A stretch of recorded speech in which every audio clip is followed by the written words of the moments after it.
Free Palestine.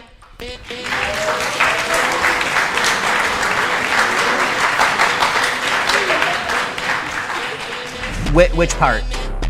There are a lot of pro-Israel activists. There are a lot of unbelievable Jewish voices out there on the front lines every day. And one of the foremost Jewish voices out there in the right-wing media is a guy by the name of Ben Shapiro. I'm sure you're aware of who he is. And a couple of months ago, he did a debate at Cambridge University, Cambridge Union, where he basically mopped the floor with a bunch of, anti-Israel protesters, one after the other, pro-Palestinian activists, whatever you want to say. And we wanted to sort of display a highlight reel where he just takes them down one by one. So check it out, and I'll see you on the other side. And let me ask you this. There would not be a Palestinian settlement. I'm going to ask you the I'm just going to ask you the last question, the same question I asked her. Which part of Palestine is occupied? The entirety of Palestine, but I'm not calling for the destruction of Jews. I appreciate you expressing your full genocidal intent for the Jewish people living between the river. Why is it genocidal to call for a state that is not apartheid? You can have a state where all citizens have equal rights, Jews and Muslims. I'm sure that's going to go amazingly under the same people who are governing the Gaza Strip, where currently 0 Jews live. I was wondering, how do you reconcile your conservative political views? Say into the microphone. Sorry, yes. Yeah. How do you reconcile your conservative political views with the religious values of compassion and your own Jewish faith? And your stance on the Israeli-Palestine war? I don't see why it's uncompassionate to call for the overthrow of Hamas, a terrorist group in the Gaza Strip, which has been oppressing its people and stealing billions of dollars from its own people.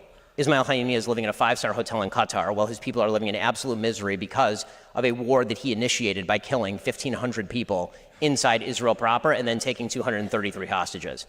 I don't see why that's non-compassionate.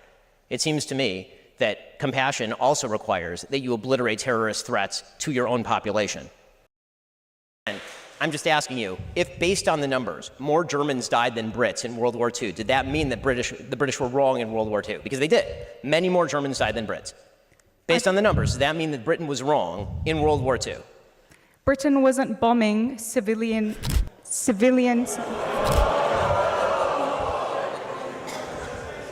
There's a clear difference. You should talk to the people in Dresden, but you can't because they're dead. You have not equally defended Palestinian lives, the civilian Palestinian lives, in the way that you have Israeli civilian lives. So when it comes to Israel-Palestine, do all lives not matter then? So first off, it's a wild mischaracterization of a position that I've obviously expressed to you. You literally asked me, do I value Palestinian lives the same way I value Jewish lives? And I said, yes, I don't believe that the act of evil in targeting a Jewish child is the same as a military attempting to target a terrorist who's hiding behind a baby.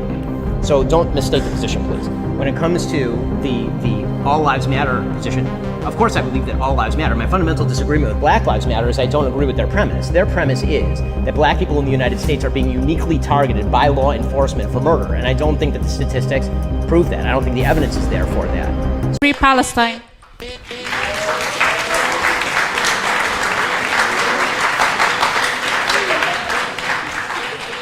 Which part? Really? It's a serious question. What is it? I'm not going to comment. I mean, I saw you say from the river to the sea, so you can just say it out loud. Yeah, from the river to the sea. Yeah, there we go. Okay, I appreciate the idea that the Jewish state should be wiped completely off the map with the concomitant loss of life. But we're worried about climate change and the humanitarian aspects of climate change over the course of the next 100 years. Sure. Okay. Recently, you posted an AI-generated image of a charred infant corpse. No, I didn't. That is a lie. That is untrue. It was not an AI photo. It was not an AI photo.